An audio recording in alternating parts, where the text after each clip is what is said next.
নমস্কার। কালকে আমি একটা ভিডিও বানিয়েছিলাম, র্যান্ডামলি একটা ভিডিও বানিয়েছিলাম। ভিডিওটা বানানোর আমার কোনো উদ্দেশ্য ছিল না।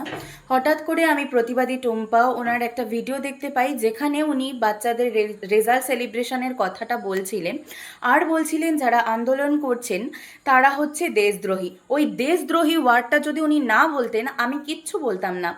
উনি বলতে চাইছেন যে যারা রেজাল্ট করেছে, র্যাঙ্ক করেছে, তারা ভারতবর্ষের শিক্ষায় শিক্ষিত, ভারতবর্ষের বাচ্চা, আর যারা আন্দোলন করছেন তারা হচ্ছে দেশদ্রোহী। আচ্ছা, আপনারাই বলুন, এই কথাটা কি উনি ঠিক বলেছেন? কিছুতেই ঠিক বলেননি।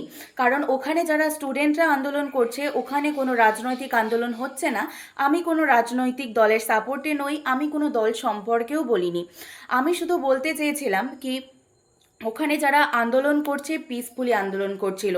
যদি ওনাদের ওপরে লাঠিচার্জ না হতো কখনোই ওনারা এত ক্ষিপ্ত হতেন না, কারণ ওনারা পিসফুলি আন্দোলন। উনি বারবার শুধু বলছিলেন কি ওখানে সনাতন ধর্মকে ছোট করা হয়েছে। আমিও সনাতন ধর্মের মেয়ে, কিন্তু আমি কোনো ধর্ম নিয়ে কথা বলছি না, আর কোনো ধর্মকে ছোট করতেও চাই না।